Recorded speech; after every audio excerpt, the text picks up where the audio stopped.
Bonsoir à tous, c'est un plaisir pour moi de vous retrouver. Ce soir, je reçois sur ce plateau le nouveau maire de la commune de Sainte-Rose, Adrien Baron, qui aura à répondre rapidement à quelques questions d'actualité. Ensuite, nous essaierons de voir un petit peu plus clair sur la commune de Sainte-Rose et son implication et surtout son objectif premier pour cette commune. Nous avons à parler, Adrien Baron, merci d'avoir tout d'abord accepté cette invitation. Nous parlerons tout d'abord des élections présidentielles. Rapidement, un petit tour du côté du national.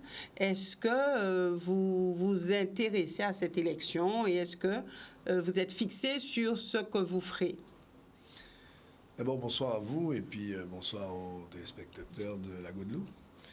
Alors, bien sûr, on ne peut pas être en politique et ne pas s'intéresser à toutes les élections. Donc, bien évidemment que je m'y intéresse. Évidemment, bien moins que ces élections locales. En revanche, si vous me demandez est-ce que j'ai un penchant pour un candidat ou pas, bon, moi j'ai des valeurs qui sont solidaires, qui sont socialistes, qui sont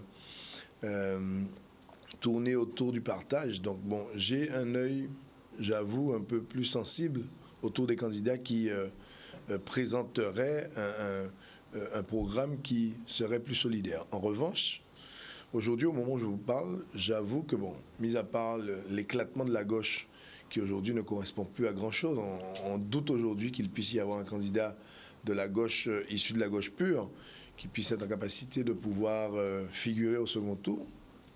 Mais parmi les candidats qui sont en pole position, si on peut ainsi parler, pour le moment, je n'ai pas fait de choix. Alors évidemment, vous avez des extrêmes sur lesquels on ne transige pas, comme Mme Le Pen ou M. Zemmour. Ce ne sont pas, pour moi, des personnalités qui, en tout cas, me suscitent un intérêt quelconque. En revanche, sur les autres candidatures, telles celles de M. Macron ou de Mme Pécresse, j'avoue n'avoir pas encore été convaincu par les différents discours. Il y a M. Mélenchon, qui s'est drôlement rapproché des Guadeloupéens. Qui avait fait d'ailleurs un score, qui était sorti d'ailleurs premier en Guadeloupe aux dernières élections présidentielles. Il avait fait un excellent score. Et qui, à mon avis, va encore faire un score très bon. Et comme vous le dites très justement, qui s'est considérablement rapproché des Guadeloupéens, notamment dans sa prise de position sur la crise sociale. C'est un élément important. Mais vous savez, moi je crois qu'aujourd'hui, au regard de la situation guadeloupéenne, un politique qui est vraiment aujourd'hui en Guadeloupe doit s'engager sur des propositions pour le pays. Vous savez, la France, depuis des années, est consciente de la situation des Outre-mer. Situation économique complexe, difficile, catastrophique même, qui nécessite non pas quelques investissements, mais qui nécessite vraiment un choix pour un rattrapage social et économique. Il faut qu'à un moment, qu'un des gouvernements de France puisse décider d'appliquer un vrai plan Marshall, mais pas au sens simplement de dire que c'est un plan Marshall, mais vraiment appliquer des mesures et des propositions qui pourraient permettre un rattrapage économique. On ne peut pas envisager aujourd'hui que ce pays puisse retrouver un niveau de qualité de vie suffisant s'il n'y a pas des investissements publics puissants. Et quand la France dit, je fais beaucoup pour les départements d'outre-mer, je donne beaucoup d'argent et pourtant rien n'avance. Alors est-ce qu'il y a une volonté manifeste des élus guadeloupéens de faire avancer justement notre île? Ça peut se discuter, mais je crois que de toute façon, il y a des élus qui sont de bonnes ou de mauvaises constitutions, bref. Mais aujourd'hui, la France, effectivement, met en place un certain nombre de dispositifs et injecte beaucoup d'argent dans les Outre-mer. C'est vrai. Cependant, ce n'est pas suffisant, ou en tout cas, c'est mal utilisé. Moi, quand je parle de rattrapage, je veux dire que, bon, nous sommes aujourd'hui un pays qui vivons dans un groupement, dans un pays qui est la France, qui est la 5e puissance mondiale, qui est un pays super développé. Et nous, qui sommes français, nous sommes un pays sous-développé. Les Guadeloupéens n'aiment pas l'entendre, mais je suis désolé, nous sommes un pays sous-développé. Puisqu'un pays développé a des critères et a des indicateurs. Lorsque vous avez des problèmes notamment le système de santé. Bien sûr, on peut mettre en numéro 1. Le système de santé, l'eau, les déchets, l'éducation, les réseaux, bref, tout ce que nous avons aujourd'hui comme carence dans ce pays, les transports, puisque je l'oubliais, sont déficients, faute de moyens et faute d'infrastructures suffisantes. Donc, on ne peut pas se considérer comme un pays développé. Lorsque vous allez dans un pays développé, vous ne pouvez pas être dans un pays développé où il y a des coupures d'eau. Au moment où je vous parle, je suis installé aux affaires à Sainte-Rose depuis quelques jours. Je suis obligé de fermer des écoles parce qu'il n'y a pas d'eau. Voilà, donc c'est pas ça un pays développé. Donc nous devons aujourd'hui nous battre, nous les élus guadeloupéens, pour demander précisément à la France de nous permettre de faire ce rattrapage. Ce rattrapage qui pourrait nous... Alors je ne dis pas que nous puissions passer d'un pays sous-développé à un pays développé, c'est pas vrai. Et quand je dis pays, c'est encore un grand mot. Mais en tout cas, que nous puissions rapprocher nos indicateurs socio-économiques de ceux de la France. Puisque l'écart aujourd'hui... Est-ce que ce serait possible? C'est possible s'il y a un certain nombre d'investissements massifs dans la remise en cause d'infrastructures et puis surtout la reconstruction du pays économiquement. Vous savez, lorsqu'on voit ce que la région met sur l'économie, le développement économique, lorsqu'on voit toutes les aides qu'il y a eu et qu'il y a encore, est-ce qu'on peut se dire que c'est un manque de moyens financiers? Alors, vous savez, nous, on parle en millions ou en milliers d'euros. La France parle en milliards. Vous savez, si vous comparez, si vous faites un ratio de ce qui est investi dans certaines régions de France et de ce qui est investi en Guadeloupe, je suis désolé, mais c'est une goutte d'eau. Notre région, avec ses élus, c'est une région très volontaire, qui investit massivement, mais avec les moyens qui sont les siens. Nous avons un budget à la région qui est de l'ordre d'environ 800 millions d'euros. D'accord, ce qui n'est pas comparable à des budgets de 1 milliard, 2 milliards dans d'autres régions. C'est ça aussi, en fait. Donc, tout est relatif. Vous investissez, vous éjectez des moyens en fonction de ce que vous avez comme budget. Et aujourd'hui, au regard des préoccupations, prenons l'exemple de l'eau, par exemple. La région, ce n'est pas sa compétence. Mais comment laisser un pays dans cette situation-là? Vous êtes obligé de sortir des fonds que vous pourriez destiner ailleurs vers ces problématiques-là. La santé, par exemple, où la région également a décidé d'investir, les personnes handicapées, alors que ce ne sont pas des compétences qu'elle exerce. Pareil pour le département. Le département aussi, dans le développement économique, sur les questions de l'eau, etc., va aussi plus loin que ses compétences. Mais en réalité, qu'est-ce que vous faites? Vous amenuisez vos capacités d'investir massivement dans les domaines qui sont les vôtres, pour la région, le développement économique, et pour le conseil départemental, l'accompagnement social. Voilà, c'est ça. Parce que vous devez répondre à des prérogatives qui sont celles du pays et qui sont liées à son retard de développement économique et social. Maintenant, parlons, et c'est vrai que nous aurons l'occasion d'approfondir sur tout cela, puisque ce sont des sujets qui intéressent les Guadeloupéens et des problématiques quand même récurrentes qui font que on a l'impression ici de ne pas avancer, en tout cas, sur les problèmes. Maintenant, journée morte demain, c'est à la demande du collectif des organisations. Alors, demain, le 20 janvier, cela nous rappelle quand même le 20 janvier 2009, où on a vu cette grande mobilisation sociale. Alors, est-ce que demain, pour vous, c'est un jour à retenir? Est-ce que pour vous, il était important de marquer par cette mobilisation, surtout que le collectif réclame une reprise des négociations contre le pass sanitaire et l'obligation vaccinale? Alors, qu'en pensez-vous? D'abord, je respecte le mouvement social. J'ai du respect pour tous ceux qui se battent pour faire avancer les causes sociales. Ça, c'est une chose. En revanche, mon avis sur la question de la grève qui sévit aujourd'hui dans le pays est qu'en fait, que ça commence à être un peu long quand même. Et je crois que la population aujourd'hui commence à ne plus bien comprendre. Alors, moi, je suis pour toutes les libertés. Et là-dessus, je l'assume complètement, notamment sur la liberté vaccinale. En revanche, on comprend bien que nous sommes face à un mur. On a bien compris aujourd'hui que les autorités françaises, donc les différents ministères et le gouvernement français qui gèrent cette question vaccinale, n'a pas l'intention, vraisemblablement, de faire marche arrière. Je crois que tous les indicateurs montrent bien que c'est un discours de sourds.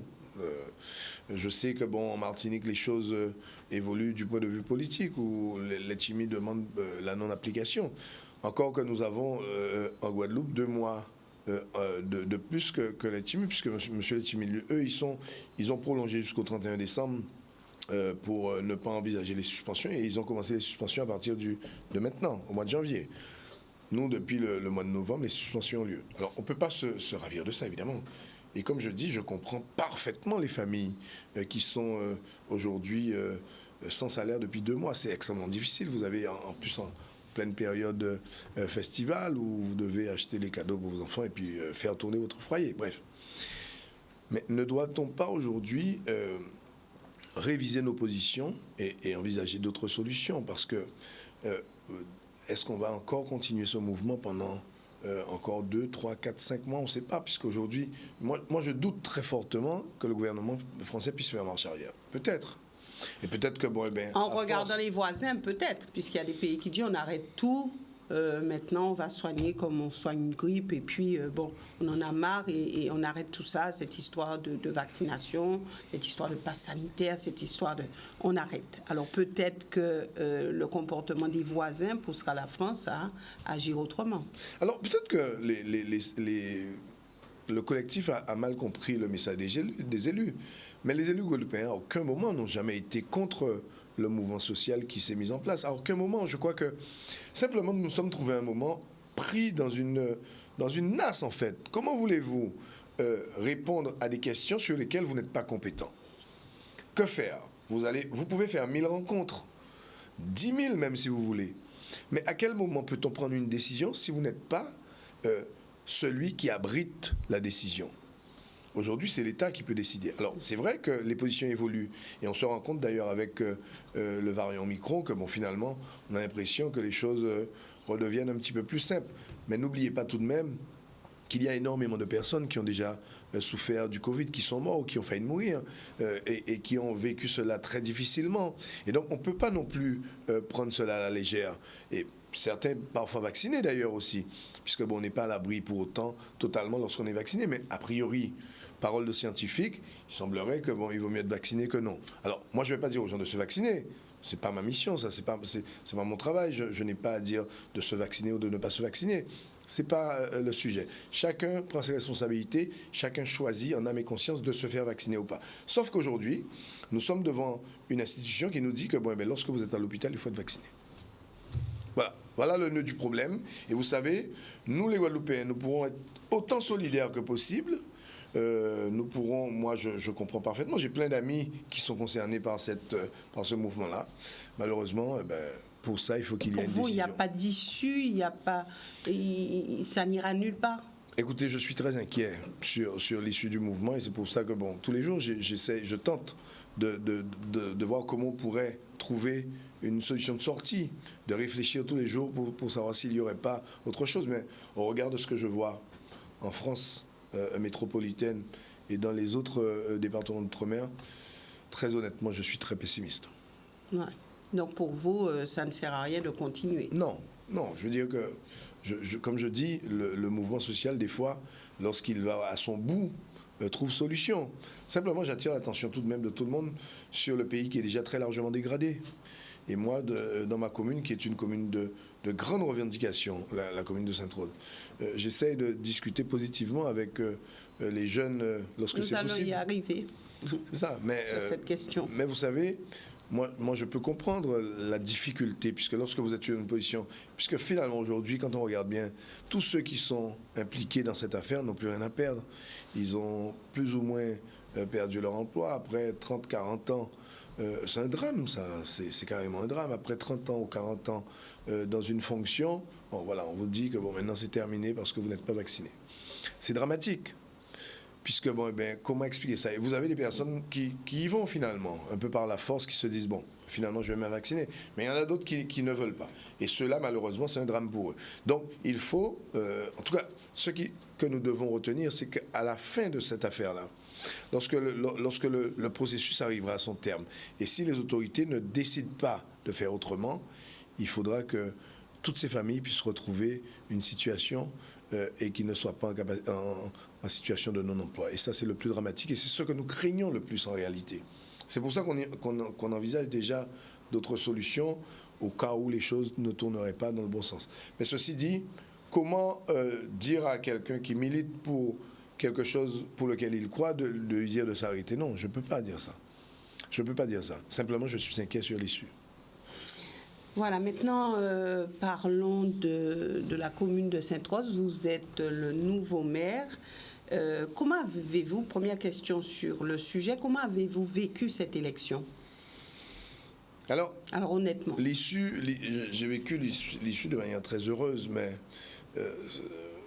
le processus qui a conduit à cette élection était un processus douloureux, très douloureux, et surtout qui m'a mis très mal à diverses périodes. Puisque vous savez, je suis issu d'une majorité qui était conduite par l'ancien maire en 2020. Je crois très sincèrement, en toute modestie, avoir très largement participé à sa victoire avec l'ensemble de mes camarades du conseil municipal. Puis vous savez, allez savoir pourquoi, depuis le jour où nous avons été élus, j'ai eu l'impression que, que cette personne qui était à l'époque à la tête de la ville avait un seul objectif qui était de me détruire. Bon. Donc j'ai vécu ça pendant plusieurs mois, jusqu'au moment où je me suis dit, bon, écoutez, dans la vie, si vous avez l'impression qu'il n'y a rien à faire et que de toute façon, que si vous restez quelque part, on va vous éliminer, je me suis un peu mis en retrait de cette majorité, tout en gardant le contact avec mes différents collègues. Et puis bon, malheureusement, parce que ce n'est pas un bonheur, lorsque quelqu'un devient inéligible, Mme Bajazé est devenue inéligible pour défaut de compte de campagne. Et à partir du moment où elle a su que la décision était définitive, eh bien, elle a tout mis en œuvre pour tenter de m'écarter des affaires pour Sainte-Rose. Fort heureusement, et très solennellement, je voudrais remercier tous ceux du conseil municipal qui ont voté pour moi dans cette élection. Certains ont accepté, effectivement, 19 des 33 conseillers municipaux ont accepté de suivre un processus avec moi et de suivre le chemin qui conduisait à une nouvelle gouvernance qui était tournée autour de d'autres valeurs et surtout qui voulait rompre avec le système qui existait. Et vous savez, moi, je connais très exactement toutes les personnes qui ont voté pour moi. Nous avons pris toutes les précautions pour savoir toutes les personnes qui votent pour nous. Et surtout, nous avons travaillé pendant plusieurs mois sur ce projet-là, dès lors que nous savions que la situation était devenue instable. Mais il y a eu une espèce d'alliance fausse entre une partie de la majorité et l'équipe de M. Savant. Une alliance qui n'a aucune raison d'être, puisque la majorité municipale dont j'étais issu a toujours été frontalement opposée à M. Savant. Et là, pour des raisons simplement pour écarter Adrien Baron, eh bien, on a vu cette espèce d'alliance qui est née de façon, on va dire, occasionnelle pour cette élection. Fort heureusement, cette initiative a échoué et donc nous avons été élus. Donc l'issue de cette affaire a été heureuse. Et puis surtout, je pense que les Saint-Rosiens, au bout de cette élection, ont été heureux. Heureux parce qu'ils ont ressenti cela comme une forme de délivrance. Et puis surtout comme une forme de réparation face à plusieurs injustices dont j'ai été la victime, mais dont tous les membres du conseil municipal ont été les victimes. Et donc aujourd'hui, c'est une page qui se tourne. Moi, je n'ai aucune rancune vis-à-vis de quiconque. Vous savez, la politique, c'est ça. Hein. Vous rencontrez des gens sur votre route qui sont honnêtes, politiquement je parle pas d'honnêteté, mais d'autres qui le sont moins, d'autres qui vont essayer de vous éliminer, d'autres qui vont vous pousser. C'est ça la politique, vous devez suivre votre parcours. Donc aujourd'hui, une page est tournée, nous ouvrons un nouveau livre. Et j'ai envie de dire même pas une nouvelle page, nous ouvrons un nouveau livre à Sainte-Rose, avec des perspectives nouvelles, avec des objectifs nouveaux, et nous souhaitons fermement faire en sorte que notre commune retrouve le sourire. Parce que vous savez, quand je dis ça, je plaisante pas du tout. Sainte-Rose, depuis quelques années, était devenue une commune un peu à part, une commune un peu triste, une commune où les Saint-Rosiens étaient peu fiers. En grande difficulté financière surtout. Alors et nous y arriverons tout à l'heure. C'est le sujet principal.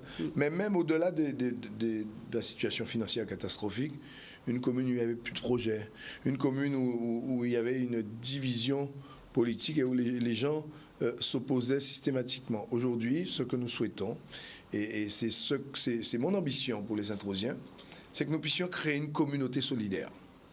Une communauté saint-rosienne solidaire autour d'une équipe qui n'aura qu'un seul objectif, celui de faire repartir, redémarrer cette ville, planter de nouveaux jalons pour un avenir qui sera, je l'espère, radieux. Alors en politique, on dit que rien n'est jamais certain. Vous avez un premier adjoint. Sur quels critères est-ce qu'il a été choisi? Est-ce que c'est un homme qui vous a toujours apprécié, toujours accompagné? Est-ce que c'est quelqu'un en qui vous avez entièrement confiance?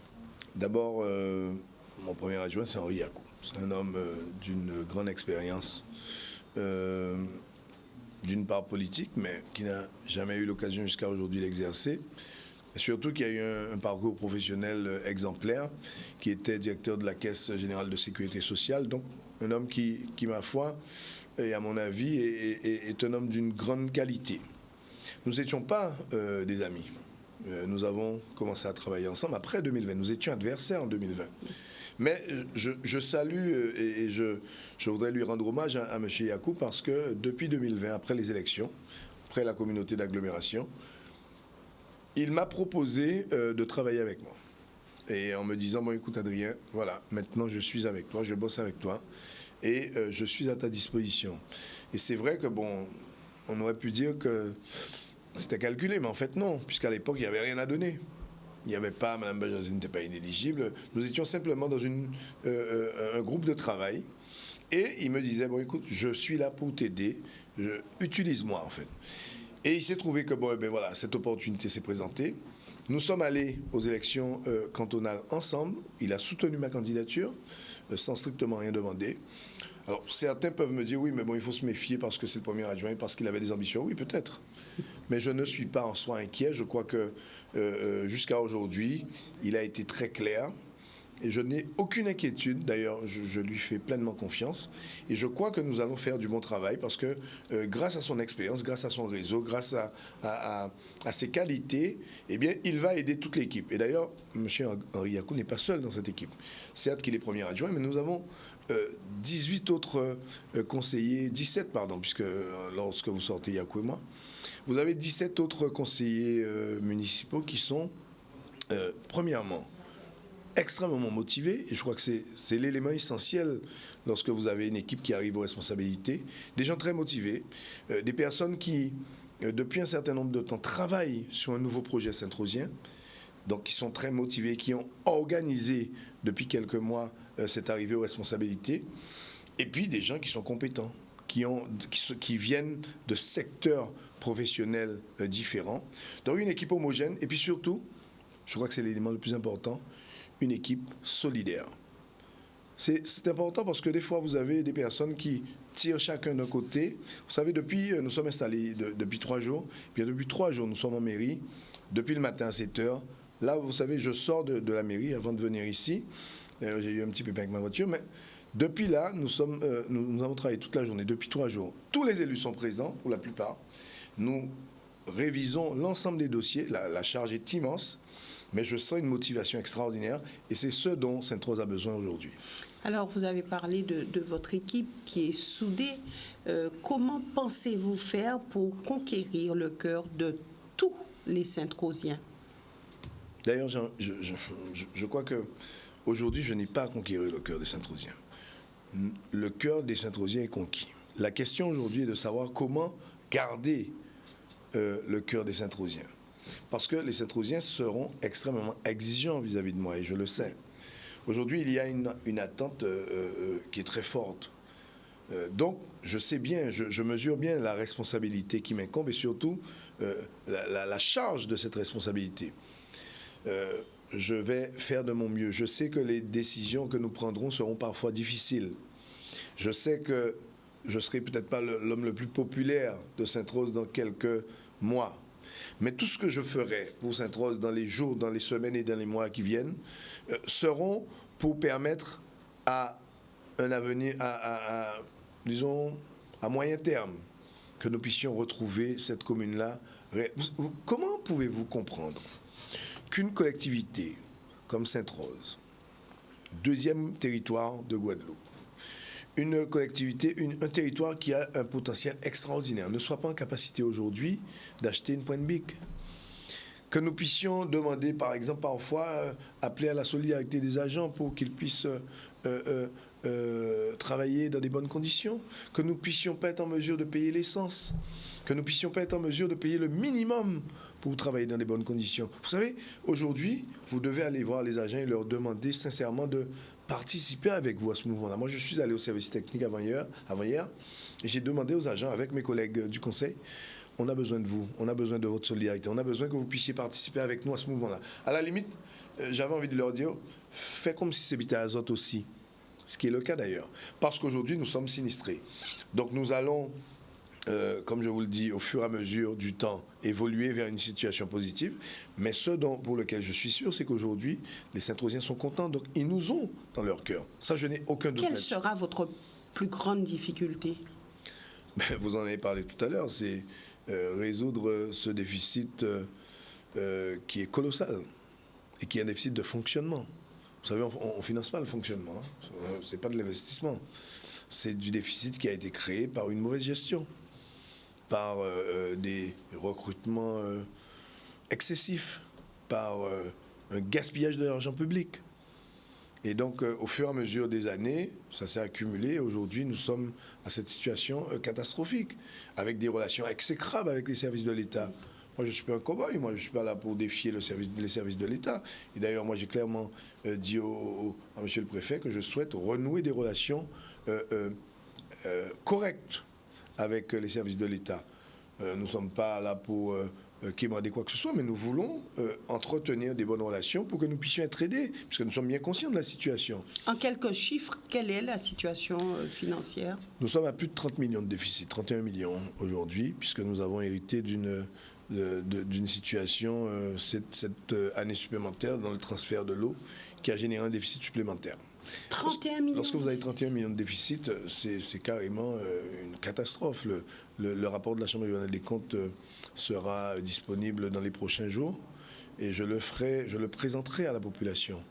Car il faut que les gens sachent, moi ça fait 3 jours que je suis là, le rapport est sorti hier ou avant-hier.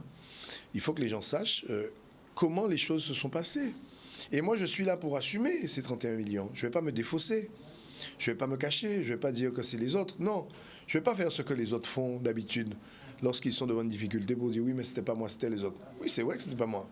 Mais je vais assumer, et bien au contraire, au lieu de pleurnicher ou de dire que c'est les autres, eh bien on va s'atteler à faire en sorte que nous puissions régler ce déficit. Est-ce que vous avez quelques pistes? Mais d'abord, la première piste, lorsque vous avez un déficit, c'est de serrer la ceinture. Si vous augmenter les impôts? Aujourd'hui, on n'a pas arrêté un schéma, mais il se pourrait que nous soyons obligés d'aller vers cette situation. En tout état de cause, si nous devrions demain ou dans les prochains jours prendre des décisions qui seraient difficiles, nous allons les situer dans un contexte. Et surtout, nous allons être les premiers à faire des efforts. Parce que je trouve que c'est tout à fait normal que l'on puisse demander à la population de faire un effort lorsqu'une situation est avérée. Mais en même temps, les élus aussi doivent faire des efforts. Et vous savez, avec les moyens qui seront à notre disposition, avec l'ensemble des collectivités qui sont autour de nous, eh bien, nous allons quand même faire avancer cette ville. Nous allons quand même démarrer de grands chantiers qui ne seront pas portés nécessairement par la ville de Sainte-Rose, mais qui vont pouvoir démarrer. Et lorsque les Sainte-Rosiens vont constater... Dans le cadre de l'intercommunalité? L'intercommunalité, la région, le département, bien sûr. Et lorsque les Sainte-Rosiens vont constater qu'il y a un changement, et d'ailleurs c'est un engagement fort que j'ai pris, je veux que les Sainte-Rosiens puissent constater, remarquer, dans les 100 prochains jours, donc 3 mois, qu'il y a du nouveau à Sainte-Rose, qu'il y a une autre option qui est prise, qu'il y a un autre cap qui est franchi. Et lorsqu'ils comprendront qu'en fin de compte, que chacun... Parce que vous savez, si chaque personne peut faire un petit effort de 2, 3 euros, 5 euros par foyer, etc., peut-être que nous allons arriver à régler la situation. Pas en un an, mais certes en plusieurs années. Mais l'objectif, précisément, c'est que chacun puisse porter sa contribution. Et nous y arriverons. Nous ferons appel au mécénat également. Je lancerai dans les prochains jours une campagne autour des chefs d'entreprise pour leur demander de nous aider, de participer à nos difficultés. Et je le ferai non seulement en Guadeloupe, mais je le ferai également en métropole. Nous sommes en train d'y réfléchir parce que nous souhaitons redonner un peu de baume au cœur des Saint-Rosiens. Vous savez, les routes saint-rosiennes, par exemple, lorsque vous passez à Sainte-Rose, mais toutes les routes sont abîmées, toutes sans exception. Le bord de mer qui est censé être la vitrine du bourg de Sainte-Rose, là où il y a le plus de restaurants. Mais les gens qui habitent là, c'est une difficulté extraordinaire. Vous avez des trous qui font plus de 30 cm, où les gens passent tous les jours avec leur voiture.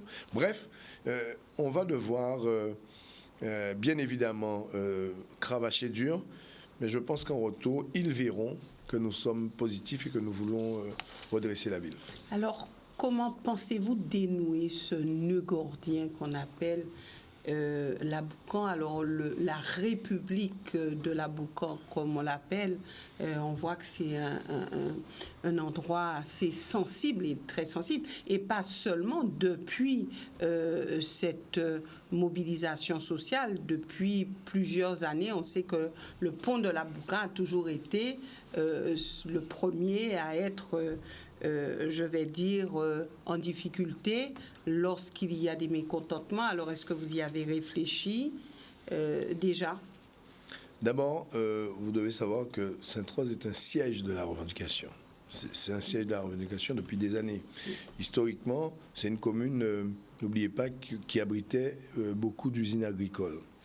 Donc, si vous refaites l'histoire et que vous remontez depuis les années 1800, c'était des zones où il y avait beaucoup d'esclaves, où il y avait beaucoup d'usines. Donc, la rébellion a toujours été très forte à Sainte-Rose, depuis l'histoire de l'esclavage jusqu'à aujourd'hui. Il est vrai que le pont de la Boucan coupe Sainte-Rose du reste de la Guadeloupe dès lors qu'il est fermé, puisque nous avons un seul accès.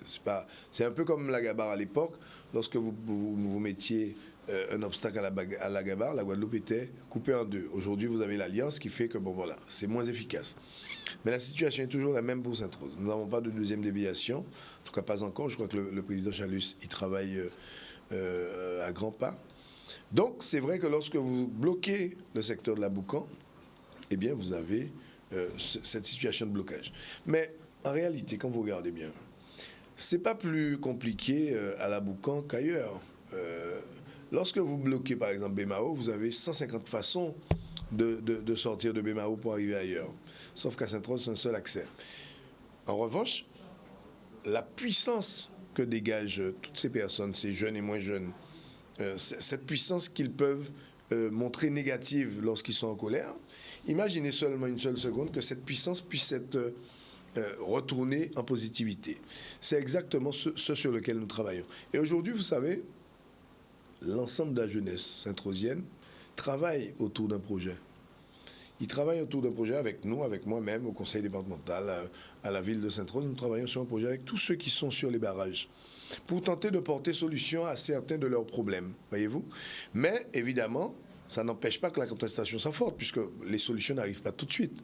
Donc, nous respectons cela, mais aujourd'hui, les échanges sont relativement corrects et je crois que... Vous avez rencontré ces personnes? Bien sûr, à plusieurs reprises d'ailleurs, et nous travaillons, comme je vous le dis, régulièrement. Nous espérons pouvoir redonner un peu de tranquillité à cette zone-là. Mais pour ça, il faut échanger. Lorsque vous avez des jeunes qui sont là, personne ne leur adresse la parole, qui n'ont personne à qui s'adresser pour quoi que ce soit, pour aucune forme de revendication, qui sont laissés pour compte, qu'on considère comme des rebuts de la société. Mais évidemment, lorsqu'ils se fâchent, que ça tourne dans la mauvaise direction. Quelles sont leurs revendications? Que réclament-ils? Vous savez, les gens pensent que toutes les personnes qui sont sur les barrages demandent spécialement du travail. C'est faux. En réalité, vous savez ce qu'ils demandent? De la reconnaissance.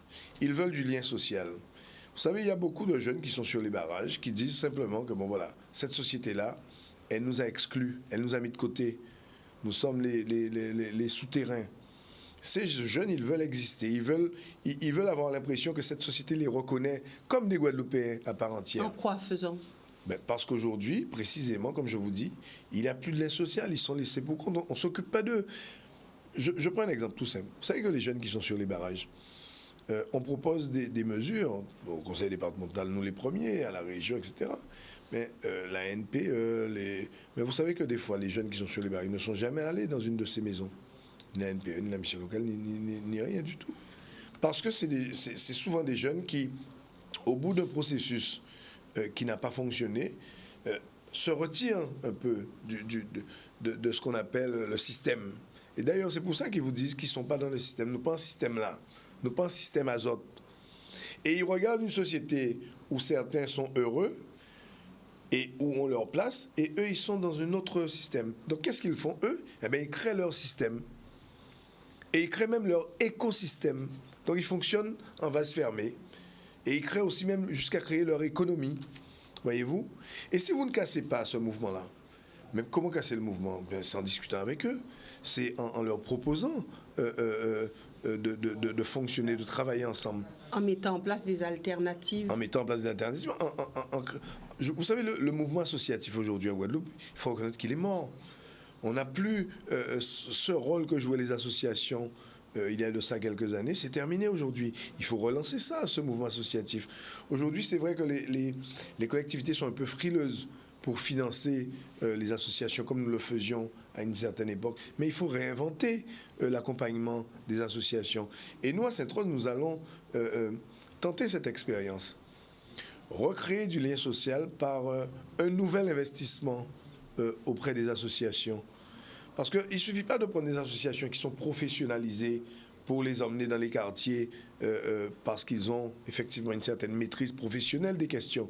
Mais vous avez aussi des associations qui peuvent simplement permettre à ces jeunes-là d'être ensemble, permettre à ces jeunes-là d'échanger, de discuter plutôt que d'être... On a vu quand même que les maisons de quartier n'ont pas fait recette et n'ont pas porté les fruits attendus. Mais je suis parfaitement d'accord avec vous. Et Sainte-Rose en est un exemple. Et d'ailleurs, nous avons plusieurs maisons de quartier qui sont à l'abandon aujourd'hui. Mais pourquoi? Parce qu'au lieu de penser l'organisation sociale, on pense à faire une maison, à faire un local. On se dit, bon, allez, on va faire une maison des jeunes là. Alors qu'on ne sait pas exactement quelle est la préoccupation. Aujourd'hui, vous devez traiter le problème en amont. Rencontrer la jeunesse, discuter avec eux, enfin jeunes ou moins jeunes d'ailleurs, identifier leurs problématiques, mettre en place un schéma d'accompagnement. Et lorsque vous voyez que ça fonctionne, mais à ce moment-là, vous cherchez à mettre en place des infrastructures. C'est exactement comme on parlait du vélodrome. Avant de mettre en place le vélodrome, il faut savoir si nous avions des personnes qui faisaient du cyclisme en piste. Voilà, c'est ça en fait. On ne met pas la charrue avant les bœufs. Et aujourd'hui, les fameux maisons de quartier, enfin, ces maisons culturelles que nous avions créées à l'époque, n'ont pas tenu à leurs promesses simplement parce qu'il n'y a pas eu de concertation. Et ces jeunes-là en question ne se sont jamais appropriés cet outil. Mais je vais vous dire mieux que ça. Vous mettez en place un outil comme une maison des jeunes. Et puis après, vous croyez dire, mais c'est des délinquants. Non, autres pays là, c'est des délinquants, c'est des gens qui nient. Voilà la problématique. Parce qu'on considère que, là encore, on exclut encore cette partie. Bon, mais ceux-là ne vont pas y aller parce qu'eux, ils ont des locks. Eux, parce qu'ils fument un pétard. Voilà. Donc, mais comment voulez-vous que la société comme ça puisse fonctionner? Or, vous aviez initialement mis en place cet outil-là, précisément parce que vous pensiez que ça pourrait être un sujet d'intégration. Et lorsque vous l'avez mis en place, vous dites, bon, finalement, ceux-là, on va les mettre à côté parce qu'ils n'ont pas le faciès. Ils n'ont pas... c'est pas possible. Et c'est ça toute la problématique. Donc, les politiques publiques que nous avons menées jusqu'à aujourd'hui dans l'accompagnement social, il faut reconnaître qu'elles sont défaillantes. Et pourtant, sur les questions d'accompagnement social, des moyens forts existent. Les moyens forts existent. Mais vous savez, aujourd'hui, moi, je crois savoir que la plupart des jeunes que je rencontre et avec qui je discute, ils vous disent qu'ils ont envie de monter leur affaire. Ils ont toujours des idées. Les jeunes n'ont pas spécialement envie d'être fonctionnaires et tout ça, ni de travailler dans les bureaux. Ils ont envie d'entreprendre. Mais libérons les énergies pour leur permettre d'entreprendre. Aidons-les plus massivement. Encourageons l'alternance pour les formations. Mettons en place au niveau de la Guadeloupe des formations qui sont endogènes à l'économie du pays. Adaptées, tout à fait. Créons une économie endogène plutôt que de copier simplement des choses que nous voyons dans d'autres pays.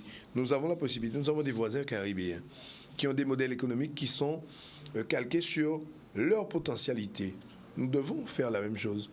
Et je pense que, bon, au fur et à mesure des années, que nous allons pouvoir y arriver. Donc vous dites, de toute façon, je vais redresser cette commune, nous allons redresser cette commune, et puis nous ferons avec les jeunes, et ce sont des grands défis pour vous, redresser financièrement la commune. Je dis surtout que nous n'avons pas le choix. Et j'ai envie de dire que nous ne pouvons pas faire pire que ce qui existe aujourd'hui. C'est pas possible. Vous avez touché le fond. Je pense que, bon, enfin, je l'espère, mon Dieu. Mais en tout cas, je ne vois pas comment nous pourrions ne pas faire mieux. Mais je ne veux pas, on en parlait tout à l'heure, je ne veux pas avoir 10 sur 20 avec notre équipe et qu'on puisse me mettre, peut faire mieux. Je veux que nous puissions être excellents. Et pour ça, nous devons nous donner les moyens. Excellent, c'est quelle note? Excellent, c'est 15, c'est 16, c'est 17, c'est 18. C'est ça. C'est d'être très bon, parce que la situation exige que nous soyons très bons. Parce que la situation, avec sa complexité, demande que les experts qui vont évaluer la situation puissent être à la hauteur. Et je crois que nous avons des experts. Nous sommes des experts, et d'ailleurs, nous sommes pour le moment 19 experts, mais d'autres viendront nous rejoindre. Parce que la tromperie qui a eu lieu pour cette élection, aujourd'hui qui a été mise au grand jour, montre aux anciens conseillers de la majorité que c'était une ruse pour essayer de m'écarter. Mais aujourd'hui, ils pourront venir nous rejoindre, nous allons travailler ensemble. Et je suis certain, et je viendrai certainement vous le dire au fur et à mesure des mois et des années, que la situation ira en s'améliorant pour arriver à la situation d'équilibre que nous souhaitons depuis des années dans cette commune. Je suis sûre que cette population sainte-rosienne vous a déjà pris au mot. Donc, vous tenez toujours vos engagements? Je crois que la population, bien évidemment, n'a pris au mot. Et je ne parle pas en l'air. Je suis conscient des responsabilités, je suis conscient des difficultés. Et d'ailleurs, je tiens à ce qu'elle me prenne au mot. Parce que si je ne suis pas bon, et si je n'arrive pas à des résultats probants, je ne resterai pas dans cette fonction. Je ne suis pas là pour faire du cinéma. Si je ne suis pas bon, je ne resterai pas. Je ne viendrai pas en 2026 devant les Saint-Rosiens, si Dieu me prête vie, pour leur dire, bon voilà, j'ai été très mauvais, mais je vous donne une chance. Non, non. Je ne peux pas, au moment où je vous parle, je ne sais pas de combien nous allons réduire ce déficit. Mais ce pour lequel je suis sûr, c'est que la prochaine fois que nous allons venir devant la population saint-rosienne, ce sera pour dire, voilà, la situation s'est améliorée, nous sommes aujourd'hui en capacité d'aller plus loin, nous sommes en capacité de réinvestir à Sainte-Rose, nous sommes en capacité de proposer un vrai projet de développement pour la ville. Merci Adrien Baron d'être venu sur ce plateau. Merci aussi à vous téléspectateurs de nous avoir suivis. Nous nous retrouvons vendredi avec un autre invité politique. Nous partirons du côté de la commune de Petit Canal. Excellente soirée à tous.